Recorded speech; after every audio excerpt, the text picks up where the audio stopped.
and then cooperative sovereignty will be asserted. It is our view that it is through the cooperative sovereignty that the nation will be liberated, because the nation will now be a nation where all the natural resources, terrestrial or mineral resources, will now belong to the corporate sovereign Gambians. And that is what we call socialism. It has been distorted from all angles, and now we are ready to defend it, to know that without that type of policy orientation, you cannot have any system. The natural resources,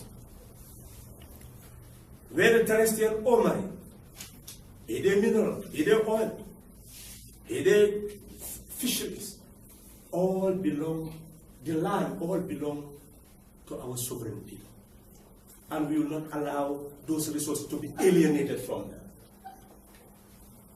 And that is why the resolution will be very evident to every Gambian.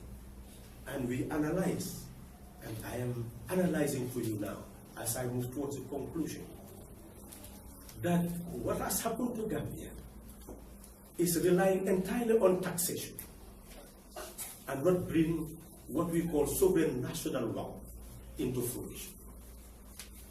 The First Republic, by 1985, collapsed. The revenue was no longer sufficient to pay for expenditure. Therefore, deficit after deficit, and it was borrowing to maintain the deficit. And it increased to over 2,000 million, 2 billion debt. In terms of export imports also, the imports could not be paid for by exports. The gap was increasing. And that is why they introduced the Economic Recovery Program, destroyed the PWD, sold the public enterprises, even the banks, like Gambia Commercial and Development Bank, was given to Meridian Bank. And all the institutions that should generate sovereign national wealth were disappearing. That's when DOIS came into being in 1986. The government that existed in the past 22 years is a similar situation. The debt was increasing because revenue could not pay for expenditure. Export could not pay for import. In 2015, the deficit, trade deficit was 12 billion. This new government that are coming to be, you've heard it. 56 billion debt on its head. Just recently, 2019 budget, over 25 billion budget, but it's not enough to pay for the 28 billion expenditure. So 4.4 billion must be borrowed somewhere to even meet the expenditure. And 13.5 billion must be something that comes from budget support. About 11.8 billion is what it can raise locally. And only 1 billion will come from non-tax. All the rest, taxation. And you have to pay 2.7 billion as debt interest on debts. How are you going to pay it when you can only raise from non-tax 1 billion? Is from taxation. Is that sustainable? No. In trade, the deficit is 24 billion. Exporting domestically 630 million. Re-export about 400 and something million. Whilst you are importing over 25 billion. So the same disease which existed in the First Republic, Second Republic, is continuing in the Third Republic. How do you alter it? The DOIS resolution affirms that we must build sovereign national wealth.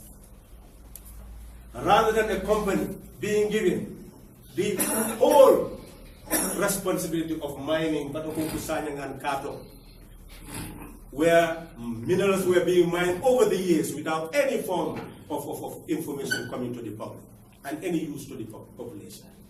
Now, the existing government, after being quiet for many, many months, going to years, has told us that that enterprise has been given to a company. And we do not have any national institution that is established to partner maybe 50-50 with that particular company. They will just be paying licenses. Is that what is going to create sovereign national wealth? No. We have fisheries agreement. They will just come and then, yes, they will be paying you annually. And you say what you have there, you are now going to use to go into small scale, medium scale production. This is what your country, not only Gambia, but your countries on the continent are becoming. They will take the lion's share, then give you the crumbs, and then you will go small scale, medium sized enterprises, here are the crumbs, and then now you can grow and develop. How much employment are you going to generate from that? So essentially, this is the situation that you must bear in mind. That this is the situation that they fought in the First Republic, Second Republic, and currently in the transition.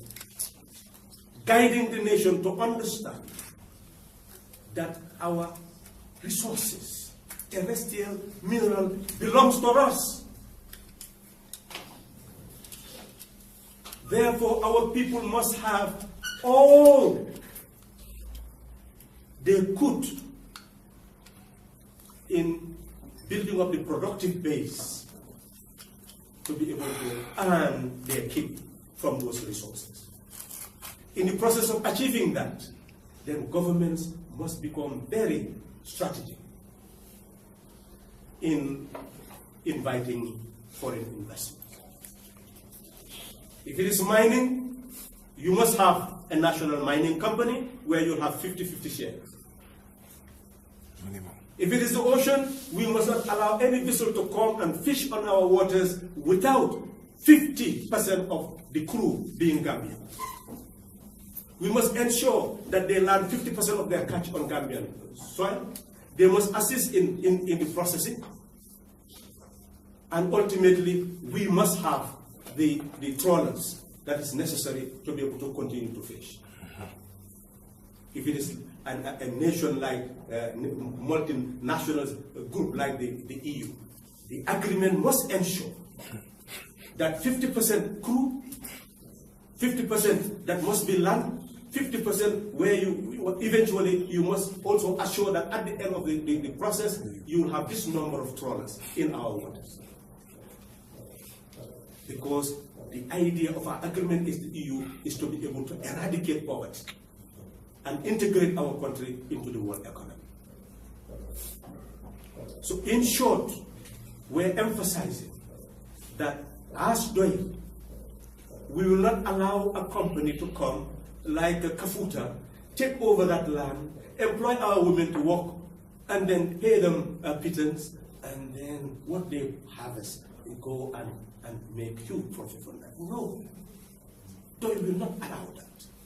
Instead, DOI will turn that into a cooperative for the women, have a cooperative bank that will provide the seeds, the fertilizer, and farming implement so that they will produce, and what they produce will be sold and go back to them.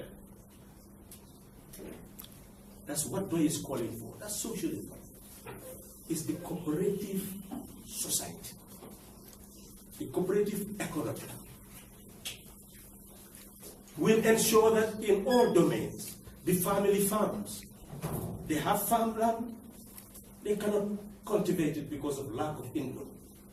Cooperative banks will provide the input. Many people who want to engage in marketing Cooperative bank will provide them with the capital to engage in marketing, linked to the productive base, so that they will also engage in processing, if it is small-scale processing. This is how you can eradicate poverty, not in any other way. If any other person has a means of doing so, let them tell us. That is the battle now. Let people come and tell us how they intend to eradicate our poverty. And we, the people, will decide.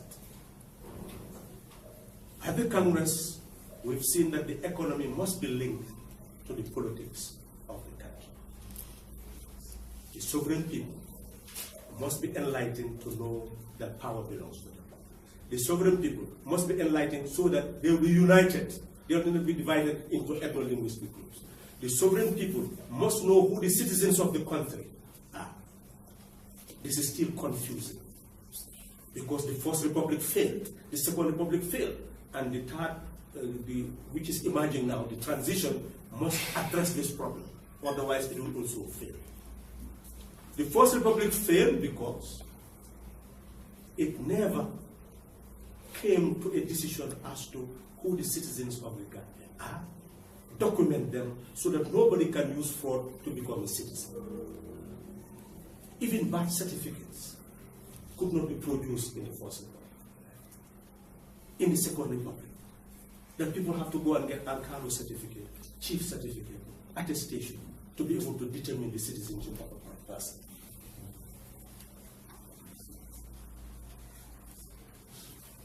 And you call all these government successes. You cannot even provide a birth certificate to your citizen and register it in such a way that everybody will know who the citizens of the country are, and then accuse others of using fraudulent means to become citizens. The Constitution provides that you can have citizenship by naturalization. You can have citizenship by marriage. But no documentation, no information as to where you are to go to be able to get that.